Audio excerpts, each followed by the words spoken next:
इस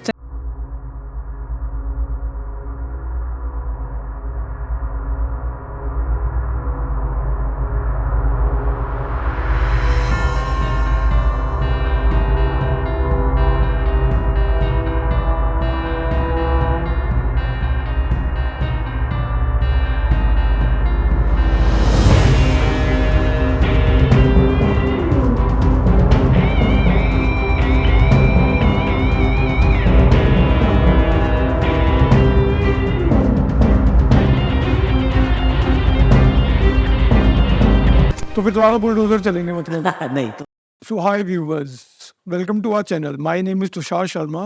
So today we are going to do a really special podcast. इसमें हम geopolitics के बारे में बात करेंगे. हाय ईशान, कैसे हो आप? मैं तुषार, मैं बढ़िया, आप बताइए। बहुत बहुत बढ़िया. सो मैं आपसे पहले तो ये पूछना चाहूँगा, आप मुझे ये बताइए कि यूक्रेन और रशिया के बीच में चल क्या है? यूक्रेन और रशिया की जहाँ तक तुषार हम बात करें, तो यूक्रेन और रशिया की एक हिस्ट्री रही है शुरू से। तो अगर मैं डीप डाइव करूँ थोड़ा सा लिटिल बिट, तो उसमें मैं आपको बताना चाहूँगा कि यूक्रेन और रशिया में क्या हुआ कि ये एक कैसे कंट्री बनी पहले, यूक्रेन और रशिया कैसे बना। तो उसमें क्या था कि जो स्वीडिश लोग थे बेसिकली ओरिजिनली, तो वो लोग जब यहाँ पे बाल्टिक सी से जब ये ब्लैक सी की तरफ आए रो करते हुए अपने शिप्स में, तो उन लोगों को वो लोग आके यहाँ पे सेटल हो गए कीव में। तो उन लोगों को रूस कहने लगे, तो उन लोगों को कीवियन रूस कहने लगे। उसके बाद से ये जगह का नाम, उस लोकेशन का नाम उनको रशिया के नाम से या रूसी के नाम से जाना जाने लगा। तब से ये चीज़ शुरू हुई। वहाँ पे जो ओरिजिनल लोग थे जिसको हम बोलें, जिनकी ओरिजिनलिटी ली गई है, रशिया, फिर यूक्रेन, बेलारूस, ये सब वहीं से है ओरिजिनल। तो उन लोगों के आने के बाद से ये कब हुआ? ये हुआ 700 टू 1100 के टाइम में, means 8th century to 11th century के बीच में। उसके बाद वो सेटल डाउन हो गए कीव में।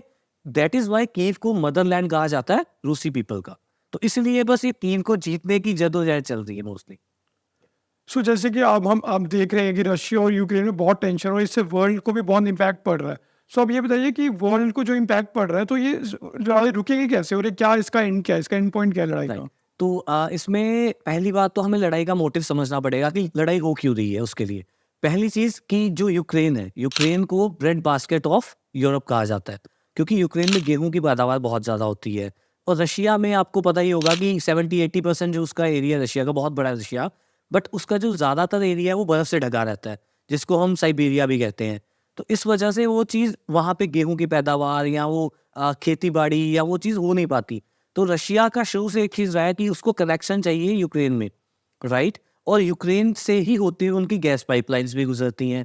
तो गैस पाइपलाइंस को गुजरते हुए वो जो कि यूक्रेन से होते हुए जर्मनी, फ्रांस को जो गैस जाती है, नेचुरल गैस फ्रॉम रशिया, अब उसका एक्सेस यूक्रेन से होते हुए जाता है। तो हर कंट्री को क्या चाहिए, नाटो को या जो आप कह सकते हो यूरोपियन कंट्रीज है, चाहे जर्मनी है, फ्रांस है, उनको क्या चाहिए कि यूक्रेन का जो एक्सेस है हमें मिले, ताकि हम उस चीज़ को कंट्रोल कर सकें, ब्रेड बास्केट को कंट्रोल कर सकें, नेचुरल रिसोर्सेज को कंट्रोल कर सकें।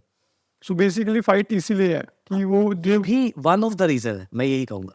सो बट ठीक है, रशिया अपनी जगह ठीक है कि वो चाहता है कि क्योंकि अब वो एरिया कवर करना चाह रहा है. कीव में नेचुरल रिसोर्सेज ही नहीं है। नेचुरल रिसोर्सेज यूक्रेन की जो वेस्टर्न पार्ट है ना उसमें ज़्यादा है। बट कीव क्या है कि जैसे मैंने आपको पहले बताया कि Kyiv is called the Motherland of रूसी पीपल, राइट? Okay. तो इसलिए एक होता है ना कि मेरी एंसेस्ट्री वहाँ से है। अगर मुझे कोई बोलेगा कि आप कहाँ से हो, मैं बोलूँगा जी मैं, मेरे एंसेस्टर्स पाकिस्तान से थे, तो मेरे मन में होगा कि यार मैं उस मदरलैंड को अपने एंसेस्टर्स के देखूँ या उनको पालूँ। इसीलिए जो रूसी पीपल है या रशियंस जो है, उनको ये है कि हम वो कीवियन जो लोकेशन है, जो कीव है आज की डेट में यूक्रेन की कैपिटल, उसको हम पाएँ। तो एक ये भी जद्दोजहद है कि हम एंसेस्टर की जो धरती है हम उसको पालेंगे, तो we will be the original ones. तो थोड़ा एक ये भी जद्दोजहद चलती है इनमें। बट ये फिर यूक्रेनियन पीपल के लिए बायसनेस नहीं होगी, क्योंकि अब तो उनकी कैपिटल है, अब उनकी कैपिटल पे अटैक करा जा रहा है रशिया की तरफ से, पुतिन की तरफ से, और बहुत ज़्यादा उनको टॉर्चर एंड एवरीथिंग हम लोग जो सुन रहे हैं न्यूज़ में. तो इसके बारे में मतलब कि अब क्या आ रहा है बोल. हाँ, तो ये यूक्रेन के साथ ये आज से नहीं होता है। मैंने ये कहूँगा कि हाँ, कि यूक्रेन के साथ गलत नहीं हो रहा, गलत हो रहा है। ऑब्वियसली कोई मत है तो वो गलत ही है। एंड एज एन इंडियन हम लोग हमेशा से इस चीज़ को कंडेम करते हैं कि किसी के साथ अगर गलत चीज़ हो रही है। बट ये चीज़ यूक्रेन के साथ आज से नहीं हो रही। मैंने जैसे कि बताया कि स्वीडिश लोग आए ओरिजिनली, एंड उसके बाद उन लोगों ने बाल्टिक सी से ब्लैक सी में आए, वहाँ पे उन्होंने जो स्टेट ऑफ पर्शिया थी उन पे अटैक किया। फिर उसके बाद जो ओटोमन अम्पायर था उन्होंने अटैक किया, मंगोलियन अम्पायर ने किया, और पोलैंड और लिथुआनिया की जो एक कॉमनवेल्थ थी उन्होंने अटैक किया। उसके बाद रशिया को लगा कि यार हम एक इतनी बड़ी कंट्री है, हम अपना वो एरिया ले नहीं सकते। Then they attacked back to Poland और लिथुआनिया, कॉमनवेल्थ जो था। उसके बाद क्या हुआ कि पोलैंड और जो लिथुआनिया था उनका कब्जा हो गया पूर्वी यूक्रेन में, और पश्चिमी यूक्रेन में कब्जा हो गया रशिया का। फिर उसके बाद एक टाइम आया जब रशिया को लगा नहीं, हमें तो पूरा ही यूक्रेन चाहिए। फिर उन्होंने फिर से अटैक किया पूर्वी यूक्रेन पे, जहां पोलैंड और लिथुआनिया का कब्जा था। फिर रशिया वो जंग भी जीता और वो भी कब्जा उन्होंने ले लिया। उसके बाद धीरे धीरे एक टाइम आया जब यूक्रेन को आज़ादी भी मिल गई, इनकी ट्रीटी साइन हुई। बट एक टाइम आया जब लेनिन आया और जो स्टालिन था वो आया। स्टालिन ने ऐसी सोच रखी कि उसको लगा कि कल को यूक्रेन आज़ादी मांगेगा, कल को यूक्रेन में लोग खड़े हो जाएंगे कि नहीं हमें अलग बनाओ। तो उसने उस टाइम पे क्या किया था, ये बात है 1992 के बाद की, कि स्टालिन ने क्या किया कि क्यों ना मैं यूक्रेन के लोगों की जो कल्चर है, जो लैंग्वेज है, उन सबको ख़त्म करता जाऊं धीरे धीरे। स्टालिन ने क्या किया, पहले तो जो पश्चिमी इलाका था यूक्रेन का, वहाँ पर रशियंस को बसाना शुरू कर दिया। एक सेकंड उसने क्या किया कि जो भी स्कूल्स में एजुकेशन के नाम पे यूक्रेनियन लैंग्वेज पढ़ाई जाती थी उसको पढ़ाना बंद कर दिया। जो यूक्रेन का कल्चर था उसको प्रमोट करना बंद कर दिया। तो बहुत से रिस्ट्रिक्शंस लगा दी कि जो भी पढ़ाई होगी रशियन में होगी, जो भी चीज़ें होगी रशियन में होंगी, ताकि कल को इनका कल्चर डिस्ट्रॉय कर दिया जाए और ये अपने कल्चर को पहचान ही ना पाए। तो ये बहुत बड़ी, ये शुरू से चलती आई है। सो नाटो का क्या रोल है इसमें? नाटो का जैसे मैंने बताया कि एक तो चीज़ है कि नाटो कौन सी कंट्रीज को लेके बनता है, मोस्टली यूरोपियन कंट्रीज हैं, जिसमें एक टर्की भी अलग से आता है और यूएस भी आता है। तो उसमें क्या नाटो को क्या करना है, एक तो रशिया के कंट्रोल से यूक्रेन को बाहर करना है ताकि यूक्रेन पे हमारा कंट्रोल रहे, because it is a bread basket of Europe. दूसरी चीज़, जो नेचुरल रिसोर्सेज है यूक्रेन में उन पे उनका कब्जा हो सके। तीसरी चीज़, उनको ये लगता है कि अगर यूक्रेन में जंग होती है तो जर्मनी या फ्रांस या किसी कंट्री का तो कुछ जाता नहीं है, मर कौन रहा है, यूक्रेनियन एंड रशियंस। बिल्कुल। नुकसान किसका हो रहा है, यूक्रेनियंस का, रशियंस का। पैसा जाए और हथियार जाए तो ये रशियंस की मुश्किलें बढ़ रही हैं उससे। तो उनको ये है कि हम पैसा दे रहे हैं, मर वो रहे हैं, बट हम कंट्रोल स्मार्ट। हाँ। और इससे क्या होगा कि अमेरिका और स्ट्रॉन्ग होता जाएगा, यूरोप और स्ट्रॉन्ग होता जाएगा और रशिया वीक होता जाएगा। क्योंकि इस टाइम वर्ल्ड में दो सुपर पावर्स हैं मेन, रशिया एंड अमेरिका, और चाइना भी है आज की डेट में। तो उनको पता है कि हमें आज की डेट में रशिया को कंट्रोल करना है या कमज़ोर करना है, तो इसकी जंग में इसको भिड़ाए रखो कहीं ना कहीं। तो वो बस यूक्रेन में भिड़े हुए हैं बस। तो ये है सिंपल। ओके, सो ये कैसे खत्म होएगी? मतलब रशिया यूक्रेन की लड़ाई क्या कैसे खत्म कैसे होएगी? क्या अब चलती रहेगी या फिर इसका कोई एंड पॉइंट आएगा? क्या इसमें क्या होएगा आगे? देखिए तुषार, मैं आपको जो मुझे मेरा पर्सपेक्टिव ये है, मुझे ये लगता है कि ये जंग इतनी जल्दी तो ख़त्म नहीं होगी, क्योंकि यूक्रेन जो है, यूक्रेन पीपल जो हैं वो भी फाइट कर रहे हैं। उसके साथ साथ काफ़ी यूरोपियन कंट्रीज जो नाटो की हैं मेंबर्स, वो पैसा भी दे रही हैं। मैंने अभी रिसेंटली एक न्यूज़ पढ़ी थी और आर्टिकल भी पढ़ा था कि ऑलमोस्ट $165 बिलियन जो हैं वो नाटो की तरफ से यूक्रेन को मिले हैं, तो सिर्फ और सिर्फ जंग जारी रहे। तो आप समझ रहे हैं, अगर $165 बिलियन किसी एक कंट्री को दिए जाएं, तो मैं आपको अगर सिर्फ अमेरिका ही की ही बात करूं, अमेरिका में इतनी ज़्यादा पॉवर्टी है, होमलेस लोग हैं वहाँ बहुत ज़्यादा, आपने देखा होगा कैलिफोर्निया में, फिलाडेल्फिया में, क्योंकि ड्रग्स भी बहुत है, होमलेस भी हैं। तो अगर हम $165 बिलियन को वहाँ पे लगाए, तो उसका मतलब है हम 8 बार पूरी दुनिया की, पूरे अमेरिका की पॉवर्टी, होमलेसनेस खत्म कर सकते हैं 8 बार।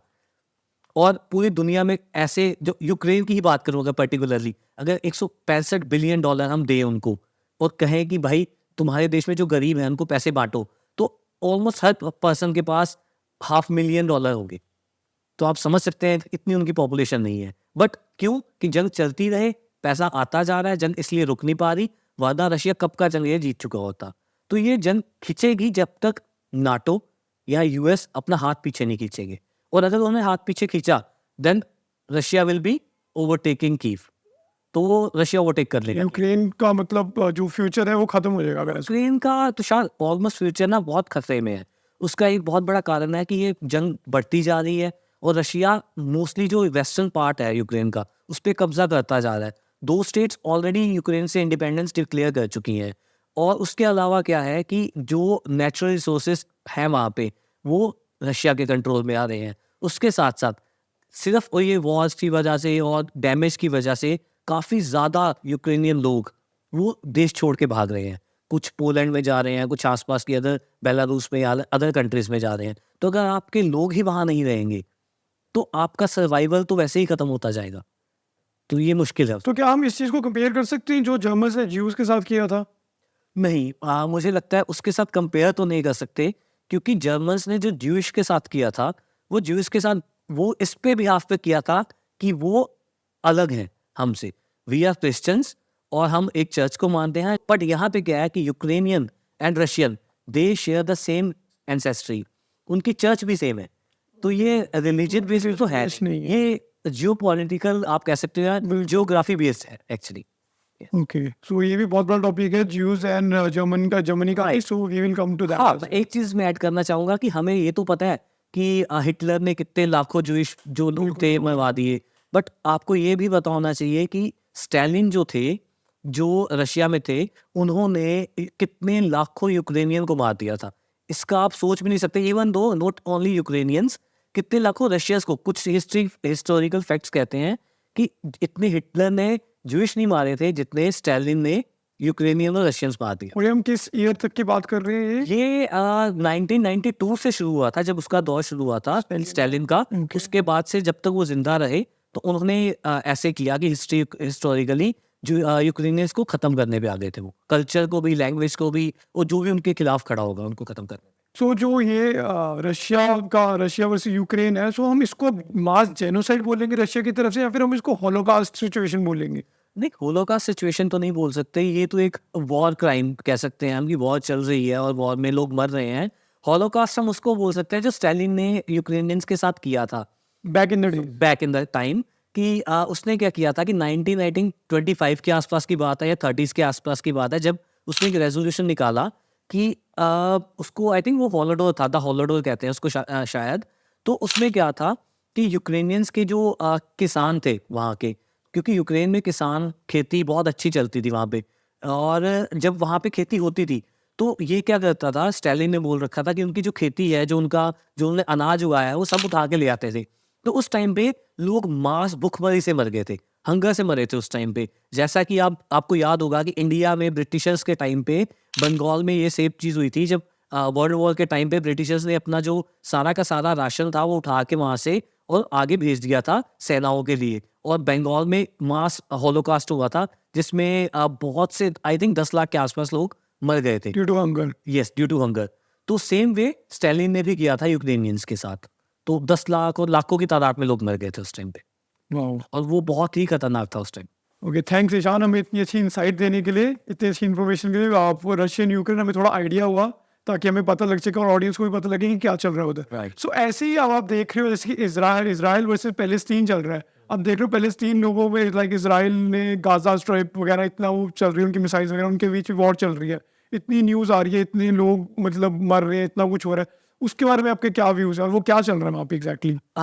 ये एक्चुअली इसराइल की जहाँ तक बात करूँ, फिर मैं हिस्ट्री में चला जाऊँगा थोड़ा सा कि इसराइल कैसे बना, क्या है। मैं इसमें ज़्यादा नहीं जाऊँगा क्योंकि दैट इज़ डिफरेंट टॉपिक। ये बहुत लंबा टॉपिक हो जाएगा कि इसराइल बना कैसे और इसकी शुरुआत कैसे हुई, क्योंकि ये 1945 में जब ब्रिटिशर्स छोड़ के गए तो उन्हें हाँ, एक ओवरव्यू दे दो आप फिर। यस जूइश लोगों को जगह दे दी थी कि हाँ आप यहाँ आके रुकिए। तो ये बढ़ता गया धीरे धीरे। आप अगर मैप देखोगे इसराइल का 1945 के बाद से शुरू होता होता कैसे वो बढ़ते गए, तो मैं उसमें नहीं ज़्यादा जाऊँगा। मैं सिर्फ ये बताऊँगा कि जब ये 7 अक्टूबर को 2023 को जब वो लोग एक अपना कुछ सेलिब्रेट कर रहे थे, सेलिब्रेशंस चल रहे थे, कोई फंक्शन चल रहा था उनका, तो जो हमास के टेररिस्ट थे उन्होंने अटैक किया था इजरायली लोगों पे, सिविलियंस पे, और बहुत से लोगों को मार दिया गया था।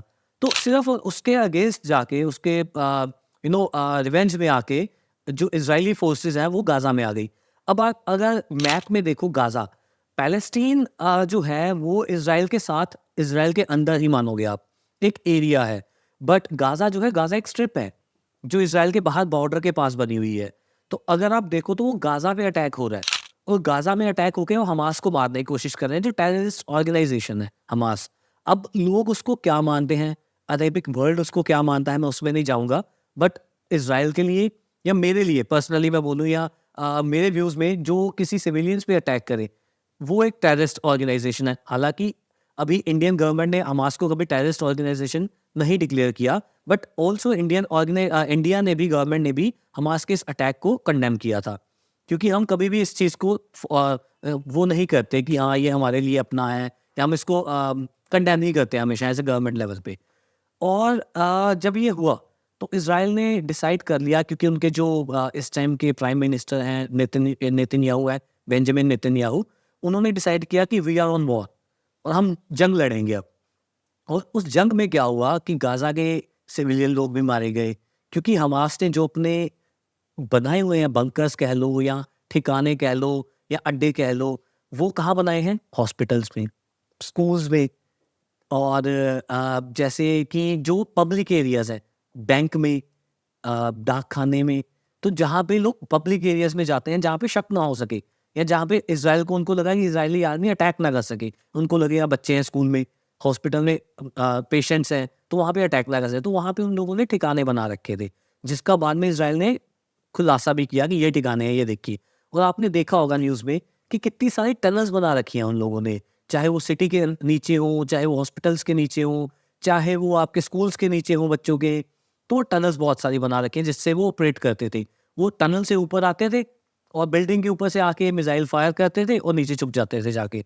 अब जब इजरायली आर्मी उसको डिटेक्ट करती थी ये मिसाइल अटैक कहाँ से हुआ, and then they shoot back, और वो हॉस्पिटल में लगता था या फिर वो लगता था किसी स्कूल में, और बाद में वो बखेड़ा खड़ा हो जाता था कि यार ये स्कूल में अटैक कर दिया, सिविलियंस को मार दिया इजरायली आर्मी ने, तो ये चलता रहा। और बाद में एक टाइम ऐसा आ गया कि इजरायली आर्मी ने बोल दिया, इजराइल ने बोल दिया कि आप जो है गाजा का जो ये साउदर्न पार्ट है ये खाली कर दीजिए और आप नॉर्थ साइड चले जाइए, क्योंकि हम लोग इसको ख़त्म कर देंगे, हमें पता है यहाँ हमास है और हमास को हम नहीं आने देंगे। पर बीच में न्यूज़ आई थी कि उन्होंने नॉर्दर्न साइड पे भी अटैक करने की करी थी कोशिश, Right. तो वो क्या सच थी? ये भी हुए थे, क्योंकि जैसे सिविलियंस जाते हैं, क्योंकि ये जो कोई भी हमास के लोग हों या कोई भी हो, आपको भी पता है कि वो लोग सिविलियंस की आड़ में छुप के ही अटैक करेंगे। तो वो छुप के अटैक कर रहे थे, वो सिविलियंस के साथ गए होंगे और इजराइल ने अटैक किया, बैकफायर किया। अब उसमें क्या है कि वो हमास के आतंकवादियों को मारते हैं, वो नॉर्थ में छुपेंगे, वो नॉर्थ में मारेंगे, क्योंकि इजराइल ने ठान रखा है कि अब वो घुस गए हैं, अब वो पीछे नहीं हटेंगे। मैं ये ज़रूर कहूँगा कि बहुत दुख होता है वो बच्चों की लाशों को देख के, वो सिविलियंस की लाशों को देख के, छोटे-छोटे बच्चे मर गए। बहुत ज़्यादा गहरा दुःख लगता है कि उन छोटे-छोटे मासूमों को मरता हुआ देख के। पर मैं ये भी नहीं कहना चाहता कि ये सही हो रहा है, और मैं ये भी नहीं कहूँगा कि ये हमास को मारना गलत है, क्योंकि इज़राइल की वॉर जो है हमास से है। अगर गाज़ा के लोग हमास के खिलाफ प्रदर्शन करें, और जो कि वो कर रहे हैं, इनफैक्ट हमें न्यूज़ चैनल वाले दिखाते नहीं हैं, मुझे नहीं पता कि जो मीडिया है हमारा क्यों नहीं दिखाता ये, या जो इंटरनेशनल मीडिया इसको क्यों नहीं दिखाया जाता। हमास जो गाज़ा के लोग हैं वो भी अब बाहर आ गए हैं घरों से कि हमें हमास नहीं चाहिए, हमें हमास की वजह से दिक्कत हो रही है, हमें पीस चाहिए, उनके बच्चे मर रहे हैं। बट टीवी तो ये दिखा रहे हैं कि जो पैलेस्टीन्स हैं वो हमास को बहुत सपोर्ट करते हैं। नहीं, ऐसा नहीं है, हर कोई हमास को सपोर्ट नहीं कर सकता। अगर मेरे घर में किसी की मौत होगी बिना कारण के, तो मुझे भी होगा कि यार मैं बाहर निकलूँ, बोलूँ भाई मुझे नहीं चाहिए, जंग नहीं चाहिए। तो शायद किसी को भी जंग नहीं चाहिए होती, हर बंदे को पीस चाहिए होता है, हर किसी को शांति चाहिए, राइट? उसको अपनी जीवन जीना है, ज़िंदगी जीनी है, उसको बच्चों को पढ़ाना है, लिखाना है, आगे जॉब करनी है, काम करना है और रोज़ी-रोटी कमानी है। अगर वो घर में बैठे हैं, आपको भी पता है कि ये जंग कितने महीनों से चल रही है। अगर ये जंग चलती रहेगी, बच्चे मरेंगे, बूढ़े मरेंगे, बुजुर्ग मरेंगे, जवान मरेंगे, तो कौन कमाएगा, कौन खिलाएगा, कैसे घर चलेगा? पानी की सप्लाई बंद हो जाती है, राशन की सप्लाई बंद हो जाती है। तो जंग हल नहीं है किसी भी चीज़ का, पीस ही हल है। आपको टेबल टॉक करनी पड़ेगी, और चाहे वो हमास हो, चाहे कोई और ऑर्गेनाइजेशन हो। अगर आप अशांति फैलाने की कोशिश करोगे, तो नुकसान तो दोनों साइड का होगा। अगर इज़राइल का होगा, तो हमास का भी होगा। हमास का होगा, तो पैलेस्टीन और गाज़ा का भी होगा। तो ये तो चलेगा। तो एक बात बड़ी मैं बहुत क्यूरियस इसलिए कि इज़राइल इतनी पावरफुल नेशन या आर्मी कैसे है इज़राइल? कि उनका क्या बैकअप है? ऐसा क्या है कि इज़राइल किसी से नहीं डरता? आप देखो इज़राइल की पहले भी वॉर्स रह चुकी है, जो 6 डे वॉर, अगर हम बहुत एग्जांपल लें, तो इज़राइल की आर्मी एंड इज़राइल का सब कुछ बहुत स्ट्रॉन्ग है। ऐसा क्यों, मतलब? और छोटी-सा देश है, राइट। ज़्यादा तो बड़ा है। राइट, सो 19 जो आपने 6 डे वॉर की बात की, वो 1967 में हुई थी, जब इसराइल के साथ जो आसपास के कंट्रीज हैं, जिनमें इजिप्ट हो गया, जॉर्डन हो गया, वो सब ने फाइट की थी, और उसने 6 डेज में उनको हरा दिया था सबको। यस और सर। इवन दो कि उनकी एरियाज पे कब्जा भी कर लिया था इसराइल ने। तो यू आर राइट कि इसराइल बहुत स्ट्रॉन्ग है, बट कैसे? तो इसराइल जो है, इसराइल के जो लोग हैं वहाँ पर मोस्टली जूइश लोग रहते हैं। तो इसराइल का एक ये भी लॉज हैं जो कॉन्स्टिट्यूशन में उनके, कि जो कोई भी जूइश होगा वो किसी भी कंट्री में रहता होगा, ही कैन बी और he will be a citizen of Israel any time वो आए, और वो इसराइल का सिटीजन है, वो बन जाएगा। दूसरी चीज़ क्या है कि उन लोगों ने आपस में एक दूसरे को जोड़ के रखा, क्योंकि वो कम लोग हैं, छोटी सी कंट्री है। अगर वो भी सेक्ट्स में बिखर जाएंगे, आपस में झगड़ेंगे, तो कोई भी उनको तबाह कर देगा। तो वो इकट्ठे रहे। तो उनकी गवर्नमेंट बहुत स्ट्रॉन्ग यस, है, ये क्या? गवर्नमेंट नहीं स्ट्रॉन्ग मैं ये कहूँगा, बट उनकी पॉलिसीज अपने लिए स्ट्रॉन्ग है। जैसे कि आपको पता होगा कि इसराइल के हर नागरिक को आर्मी में सर्व करना ही पड़ता है, चाहे वो लड़का हो चाहे लड़की। अगर आप हर आदमी को, हर औरत को आर्मी में सर्व करवाओगे, तो आपको पता है कि जब भी जंग होगी वो तैयार है। उसको कुछ ही टाइम लगेगा, वो गन पकड़ के मैदान में कूद जाएगा, औरत भी आदमी भी। वॉलेंट्री के इनवॉलेंट्री? नहीं नहीं नहीं, वॉलेंट्री नहीं है, ये मैंडेटरी है। आपको आर्मी ज्वाइन करनी ही पड़ती है। लड़कियों के लिए आई थिंक 1 साल है, और लड़कों के लिए 2 या 3 साल। तो आपको ज्वाइन करनी ही पड़ेगी आर्मी। उसके बाद क्या आ जाता है कि इजरायली लोगों का या जूइश लोगों का इन्फ्लुएंस इन द वर्ल्ड। आप देखोगे कि अमेरिका में जूइश लोग जो थे उनका बहुत इन्फ्लुएंस है। They are one of the richest businessman. वो सिर्फ इसराइल को नहीं चला रहे, वो दुनिया की बहुत सी कंपनीज को, बहुत सी बड़ी बड़ी कंट्रीज को भी होल्ड करते हैं वो। जैसे कि अमेरिका में बहुत से जूइश लोग हैं जिनका होल्ड है। आपने एक इंसान का नाम सुना होगा, एल्बर्ट आइंस्टाइन, वो भी जूइश थे। और ऐसे बहुत से लोग हैं जो जूइश हैं, जिनका हमें नाम नहीं पता होता, बट वो जूइश हैं और वो अमेरिका में बहुत सी बड़ी कंपनीज को चलाते हैं। और आपने ये भी सुना होगा कि लोग कहते हैं कि कंट्रीज को वो पॉलिटिशियंस नहीं चलाते, इंडस्ट्रियलिस्ट चलाते हैं। बिल्कुल। तो सेम वे पैसा अमेरिका भी देता है इसराइल को, और अमेरिका हथियार भी देता है इसराइल को। क्यों देता है? क्योंकि उसको पता है मिडिल ईस्ट में अगर उसको कंट्रोल बना के रखना है, तो उसको एक कंट्री चाहिए जो उसकी बेस्ट अलाय हो। और वो कौन हो सकता है? वो इसराइल से बढ़िया कोई नहीं हो सकता। तो इसलिए वो हमेशा, अमेरिका की सपोर्ट आपको हमेशा दिखेगी इसराइल में। इसराइल के केस में अमेरिका कम ही आपको दिखेगा उनको अपोज करता हुआ। तो इसलिए अमेरिका के साथ होने की वजह से भी इसराइल का होल्ड अच्छा है। और उसके साथ साथ अगर अमेरिका कूदेगा इसराइल के लिए, तो आपको पता है नाटो भी कूदेगा। नाटो की जो जर्मन कंट्रीज हैं, जो यूरोपियन कंट्रीज हो गया, और उसके साथ साथ ब्रिटिश हो गए लोग, ब्रिटेन हो गया, ये भी सपोर्ट देगा। तो इस वजह से इसराइल जो है उसका होल्ड बहुत अच्छा है। So can this lead to world war 3? मैं ये तो नहीं कहूँगा it can lead to world war 3, but मैं ये ज़रूर कहूँगा कि अगर ऐसा चलता रहा कि इसराइल में जंग चल रही है, इनफैक्ट ये अपना रशिया यूक्रेन में चल रही है, हो सकता है कल को चाइना ताइवान पे अटैक कर दे तो वहाँ चल जाए। उसके बाद हो सकता है कि नॉर्थ कोरिया जापान पे या साउथ कोरिया पे अटैक कर दे। या फिर जैसे आपने देखा होगा रिसेंटली न्यूज़ चल रही है, ईरान और पाकिस्तान में थोड़ा छिटपुट झगड़े हुए हैं। अफगानिस्तान और पाकिस्तान के बॉर्डर क्लैशेस हुए हैं डोरेंट लाइन पे। तो कुछ कुछ तो चल रहा है। तो क्या पता ये एक जंग जो है छोटी छोटी बड़ा रूप ले ले। तो you can not be sure about it. जैसे अब आपने अभी बात करी पाकिस्तान और जो ईरान का चल रहा है, Right. सो आप उस, वो तो बहुत ही न्यू टॉपिक है, लाइक तो क्या इशू है? वो तो दोनों मुस्लिम कंट्रीज हैं, वो क्यों लड़ रही है आपस में? वो तो बनकर ये तो क्या सीन है? का क्या है कि मैं उसका भी थोड़ा सा बताता हूँ आपको कि इसराइल जो ईरान है और जो पाकिस्तान है, they both are Muslim countries. But जो पाकिस्तान में मुस्लिम्स हैं वो ज़्यादातर सुन्नी मुस्लिम्स हैं, और जो ईरान में मुस्लिम्स हैं वो शिया मुस्लिम्स हैं। तो इनमें भी 2 सेक्ट्स होते हैं, शिया और सुन्नी। उसके अलावा भी अहमदिया और अलग अलग इनमें सेक्ट्स हैं शिया सुन्नी में भी। अब शिया सुन्नी में थोड़ा सा हिस्टोरिकली फाइट चलती रही है, यू नो कि जैसे कि ईरान और इराक की लड़ाई होती रही है, ठीक है। तो वैसे ही ईरान पाकिस्तान की थोड़ी सी चलती रही है शिया सुन्नी में। तो ये हिस्टोरिकली लड़ते रहे आप। ऐसा क्यों है? शिया और सुन्नी में मतलब वो दिखाना चाहते हैं कि वो सुपीरियर है? नहीं, सुपीरियर नहीं, इनके ना थोड़े से है तो दोनों मुस्लिम, दोनों कुरान को फॉलो करते हैं, बट थोड़े से इनके आइडियोलॉजिकली ना थोड़े से डिफरेंसेस है कि वो किसको मानते हैं किसको नहीं मानते हैं। तो उसमें थोड़ा सा फर्क आ जाता है। अब मैं उसमें ज़्यादा नहीं जाऊँगा, अगर जाऊँगा तो थोड़ा कंट्रोवर्शियल भी हो सकता है, और तो उसमें मैं ज़्यादा नहीं जाऊँगा। बट मैं इस पे आता हूँ कि अभी चल क्या रहा है। अभी क्या चल- ईरान और पाकिस्तान के रिलेशंस आपस में शुरू से बुरे नहीं थे, अच्छे थे पहले। बट एक टाइम और क्यों अच्छे थे उसका कारण क्या था? अमेरिका। इसमें भी अमेरिका आ जाएगा कि अमेरिका अमेरिका हर पाकिस्तान के अच्छे थे और अमेरिका ईरान के भी अच्छे थे। बट एक टाइम आया जब ईरान और अमेरिका के रिलेशंस बिगड़ गए। जब वो बिगड़े और अमेरिका उससे दूर हो गया ईरान से, तब क्योंकि पाकिस्तान हमेशा से आपको पता ही है कि वो अमेरिका के दिए हुए पैसों पे पलता है, अमेरिका के क्या कहते हैं दिए हुए हथियारों पे पलता है, क्योंकि they can't survive themselves, they are a failed state, right. तो वो एक फेल्ड स्टेट है, वो तो आज है नहीं है उनका एक बराबर है।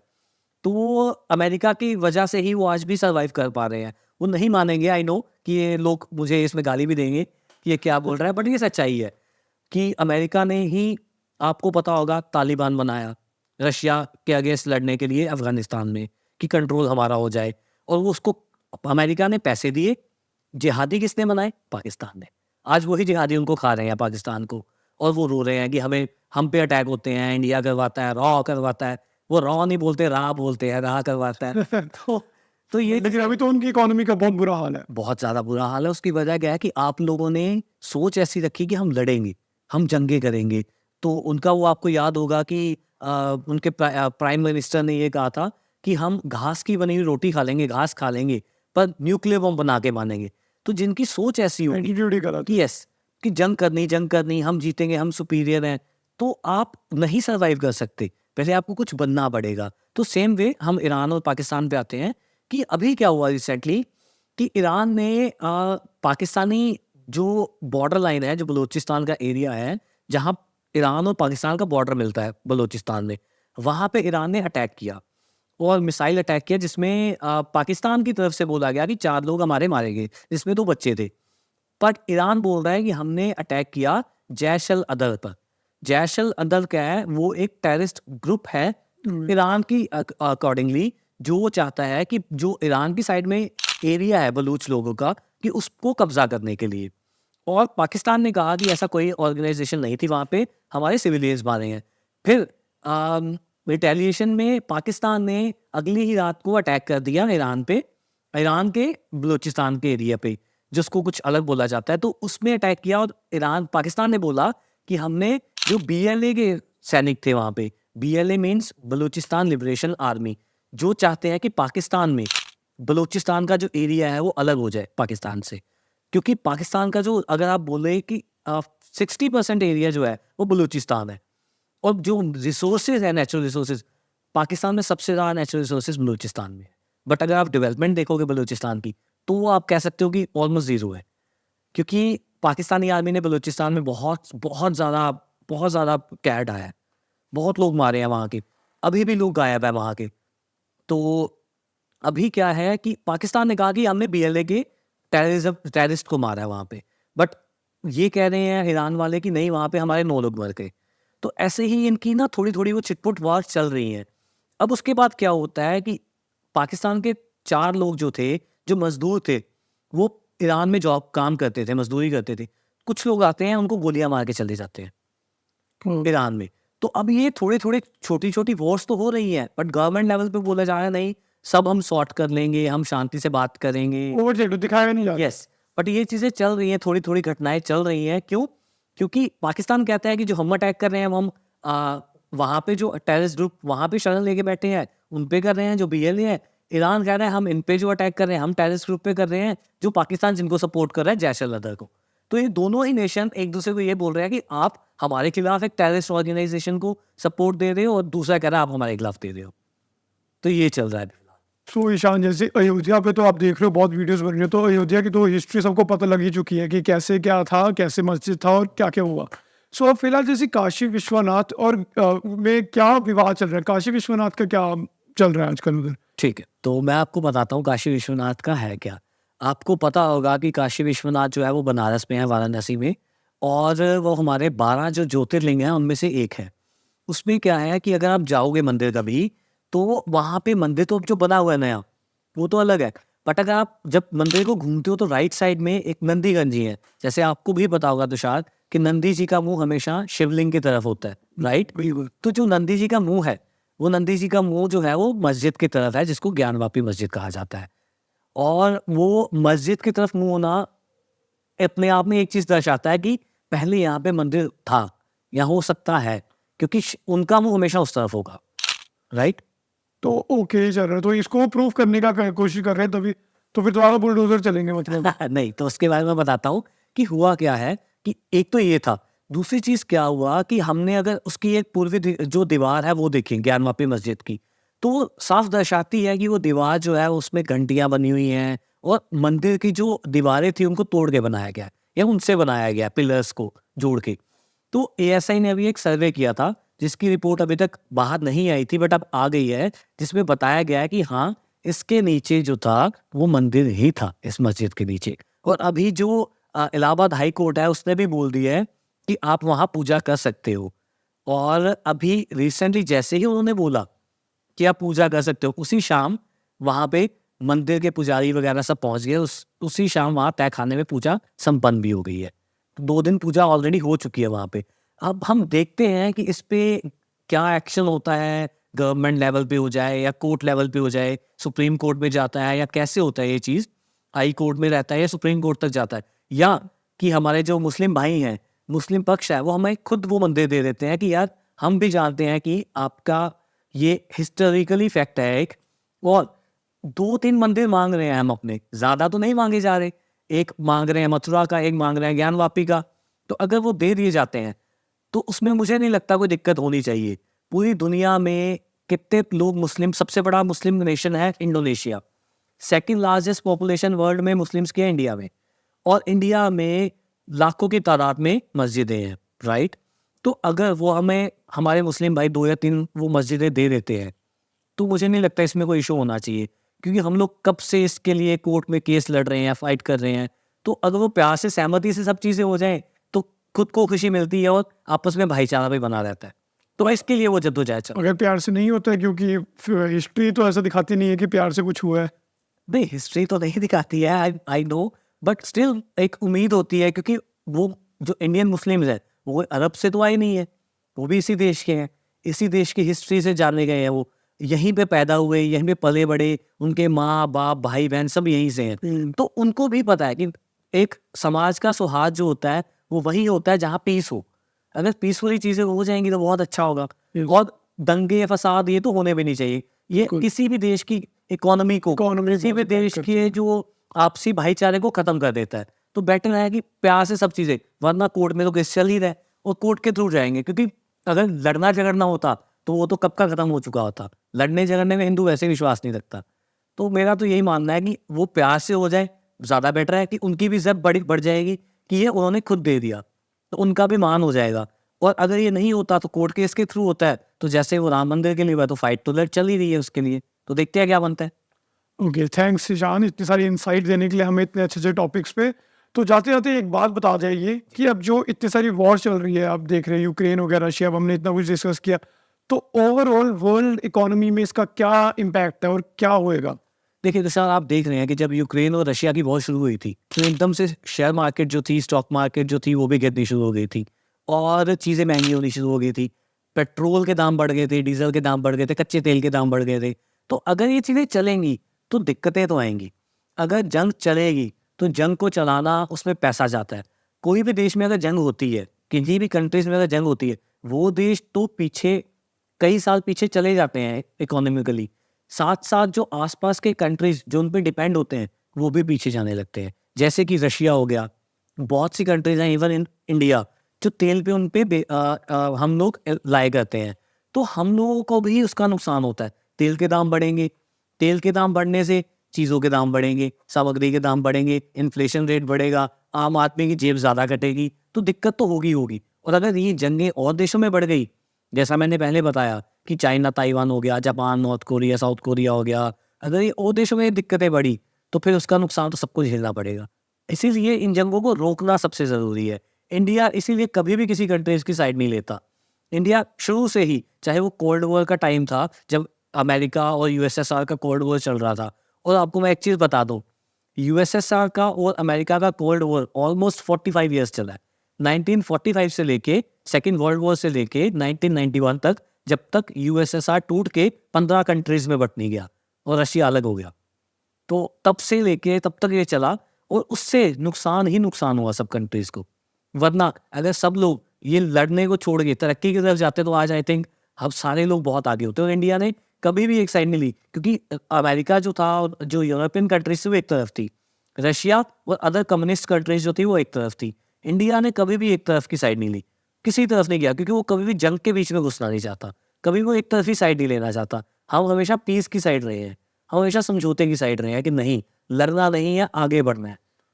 सो ईशान, अगर ये कंटिन्यू होता रहता है तो can this lead to a nuclear war as well? क्योंकि बहुत धमकियां देती है एक दूसरे कंट्री को कि हम न्यूक्लियर ही कर देंगे। आपको पता है नॉर्थ कोरिया बैठी है जिसको कोई पूछ नहीं रहा है फिलहाल, बट लेकिन आपको पता है कि उनके लीडर का। सो क्या ये न्यूक्लियर वॉर पे भी लीड कर सकती है चीज़ की नहीं? ये तुषार, मैं यहाँ पे यही कहूँगा कि ये अनप्रडिक्टेबल है, क्योंकि ये हो सकता है होने को। इस टाइम पे न्यूक्लियर वेपन्स जो हैं बहुत सी कंट्रीज के पास हो गए हैं। इंडिया के पास है, पाकिस्तान के, रशिया के, अमेरिका के, चाइना के, नॉर्थ कोरिया के, इवन ईरान भी इसमें जद्दोजहद कर रहा है कि हम भी बना लें। तो होता क्या है कि अगर ऐसा कुछ होता है, जंग होती है, अब कुछ कंट्रीज होती हैं जहाँ डिक्टेटरशिप है, जैसे आपने नॉर्थ कोरिया बोला, जहाँ सबको पता है डिक्टेटरशिप है। अगर कल को साउथ कोरिया के साथ अमेरिका सपोर्ट करता है और नॉर्थ कोरिया को चाइना या रशिया सपोर्ट करते हैं, तो वहाँ जंग के हालात बद से बदतर होते जाएंगे। बद से बदतर हो गए तो कोई पता नहीं कौन सा डिक्टेटर कैसा हो कि नॉर्थ कोरिया का डिक्टेटर गए कि नहीं, उसे लग रहा है कि वो हार रहा है, वो इस टाइम पे आ गया है कि उसको लग रहा है कि उसके हाथ से सब कुछ जाएगा। तो वो क्या करेगा उस टाइम पे? किसी को नहीं पता कि बड़ी अपने अटैक कर दे। वो एक तरफ से होगा तो दूसरी तरफ से रुकेगा नहीं फिर। तो वो चीज़ें जो है ना, वो सिर्फ एक कंट्री को नुकसान नहीं देती, एक जियोग्राफिकल एरिया को नुकसान नहीं देती, वो बहुत से कंट्रीज को, इवन दो हमारे पूरी धरती को उसका नुकसान झेलना पड़ेगा। क्योंकि बहुत इम्पैक्ट पड़ता है ग्लोबल वार्मिंग में, सब कुछ में। जैसे कि अब हिरोशिमा नागासाकी की अगर हम बात करें, यूएसए ने कितना टाइम हो चुका है कि वहाँ पे वो बम ड्रॉप करे थे दोनों दोनों जगहों पे, बट इम्पैक्ट अभी तक वहाँ पे है उस चीज़ का। बिल्कुल, तो आज भी उन शहरों में, उन जो लोकेशंस में अगर आप देखोगे तो आज भी वहाँ पे दिक्कतें जो आप कह सकते हो कि जीन्स में बच्चों के, जो बच्चे पैदा होते हैं, वहाँ दिक्कतें आती हैं कोई ना कोई। तो इन चीज़ों के नुकसान, और आप सोचिए कि ये चीज़ 1945 में हुई थी, तो 1945 से लेके आज 2024 हो गया, और आज के एटॉमिक बम कितने पावरफुल होंगे उससे, उसके मुकाबले में। वर्ल्ड खत्म हो सकता है। एग्जैक्टली तो वो उस टाइम पे इतना केमिकल जो था, इतने केमिकल रिएक्शन हुआ कि आज तक उसका हर्जाना हम भुगत रहे हैं। अगर आज की डेट में वो चीज़ होगी तो कितने ज़्यादा केमिकल रिएक्शंस होंगे, या जो चेन बॉन्ड बनाते हैं, तो उसका जो केमिकल्स का नुकसान होगा। और मुझे लगता है एक पूरी दुनिया में शीतलहर फैल जाएगी। शीतलहर का मतलब है कि शायद हम कई सदियों तक सूरज ही ना देख पाए, और जो जहाँ पर डेजर्ट है आज की डेट में, वहाँ बर्फ़ ही बर्फ़ हो जाए, कुछ बचे ही ना कुछ भी, हमारा सर्वाइवल भी मुश्किल, कि सब खत्म हो सकता है। खत्म हो सकता है। सो बस जाते जाते एक चीज़ आखिर में बोलना चाहूँगा, जैसे कि अभी मूवी आई थी डॉक्टर ओपनहाइमर में, तो उन्होंने जैसे कि किया था, उनको हीरो बना दिया गया था जब ये सब कुछ हुआ था जापान में, क्योंकि वो वॉर जीत गई थी अमेरिका जापानीज से। तो बट लेकिन he was really depressed after after the missile was launched, क्योंकि उनसे ऑर्डर इतना उनसे पूछा भी नहीं गया था, वो मिसाइल बस लॉन्च कर दी गई थी। सो इसके बारे में आपकी क्या राय है कि मतलब ठीक था वो एक्ट अमेरिका के लिए, अमेरिका की तरफ से, या इनह्यूमन था बहुत ज़्यादा? देखिए, मैं तो यही कहूँगा इनह्यूमन था। मैं तो नहीं कहूँगा कि वो ठीक था, कोई भी नहीं कह सकता ठीक था, क्योंकि इतने लाखों लोगों को आप एटॉमिक बम फेंक के और सबको दुहाई देना कि एटॉमिक बम मत बनाओ, न्यूक्लियर बम मत बनाओ, और खुद आप अटैक भी कर चुके हो किसी कंट्रीज पे, तो ये कहाँ से ह्यूमन था? आप लाखों बच्चों को, औरतों को, बुजुर्गों को आपने मार दिया, तबाही मचा दी इतनी सारी, सिर्फ क्या, एक जंग जीतने के लिए। तो जापान ने भी तो रिटेलिएट क्यों नहीं करा इस चीज़ के लिए? जापान रिटेलिएट करने की सिचुएशन में नहीं बचा था, क्योंकि वो घबरा गए थे बहुत ज़्यादा। उस अटैक के बाद उन्होंने घुटने टेक दिए, उनको लगा कि हम आगे नहीं लड़ सकते, अब हम जीत नहीं सकते। Ishaan, thank you so much इतनी सारी इन्फॉर्मेशन शेयर करने के लिए। बहुत मज़ा आया बात वगैरह करके आपसे, तो और बात करनी बनती है बहुत ज़्यादा, क्योंकि आपके पास बहुत नॉलेज है इन सब टॉपिक्स के बारे में, बहुत ज़्यादा।